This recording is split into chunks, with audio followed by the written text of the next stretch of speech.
কিছু কিছু হাদিয়া আল্লাহ রাসূল সাল্লাল্লাহু আলাইহি ওয়াসাল্লাম ফিরিয়ে দিতেন না। এর মধ্যে একটা হচ্ছে মধু। মধু দিলে বলতেন না যে না নিব না। আতর ফিরিয়ে দিতেন না। বালিশ, বালিশ খুব পছন্দ করতেন। আল্লাহ রাসূল ঠেকনা দিয়ে বসতে পছন্দ করতেন। সুবহানাল্লাহ পড়েন। রাসূল সাল্লাল্লাহু আলাইহি ওয়াসাল্লামের কাছে একটা কসমেটিক্সের বক্স থাকতো সব সময়, জরুরি 5-6টা জিনিস এর ভেতরে থাকতো।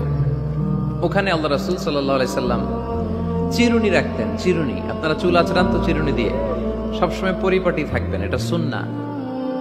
পরিচ্ছন্ন ফিট থাকা, সবসময় গেট আপটা ভালো থাকে, এটা সুন্নাহ। আল্লাহ রাসূল সাল্লাল্লাহু আলাইহি ওয়াসাল্লাম কোনো বিদেশি ডেলিগেট আসলে তাদের সাথে দেখা করার আগে সময় নিতেন, নিজেকে গুছিয়ে নিতেন। সুবহানাল্লাহ পড়েন। চুলগুলো আঁচড়ে রাখতেন এই চিরুনি দিয়ে। তাহলে ব্যক্তিগত কসমেটিক্স বক্সে আল্লাহ রাসূল সাল্লাল্লাহু আলাইহি ওয়াসাল্লাম যে জিনিসগুলো রাখতেন তার মধ্যে একটি হচ্ছে চিরুনি। 2 নাম্বার আল্লাহ রাসূল সাল্লাল্লাহু আলাইহি ওয়াসাল্লাম জাইতুনের তেলের একটা ছোট্ট বোতল রাখতেন। ওয়াত্তিনি ওয়াজ জাইতুন, অলিভ অয়েল। অলিভ অয়েলের ওয়াজ করেছি গত বছর। যেখানেই আমার সাথে লোকজনের দেখা কয় হুজুর এখন থেকে অলিভ অয়েল মাখি আমি, এজন্য সুন্দর হয়ে গেছি। তো অলিভ অয়েল রাখতেন, চিরুনি রাখতেন।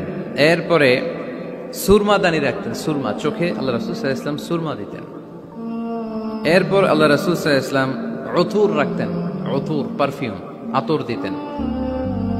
কিছু কিছু বিষয় আছে আরবাউন মিন সুনানিল মুরসালিন, 4টা সুন্নাহ আছে, সব নবীদের সুন্নাহ, সবাই এটা করেছেন। এর মধ্যে একটা হচ্ছে উতুর, সব নবীরা আতর দিতেন। সুবহানাল্লাহ, বাড়িতে যাই বলেন আতর দিবেন, এটা সুন্নাহ। আপনার ইমপ্রেশনটাকে আরো সুন্দর করবে। First impression lasts long. প্রথম দেখায় যারা ভাল লাগে এটা সবসময় ভাল লাগে, ঠিক কিনা?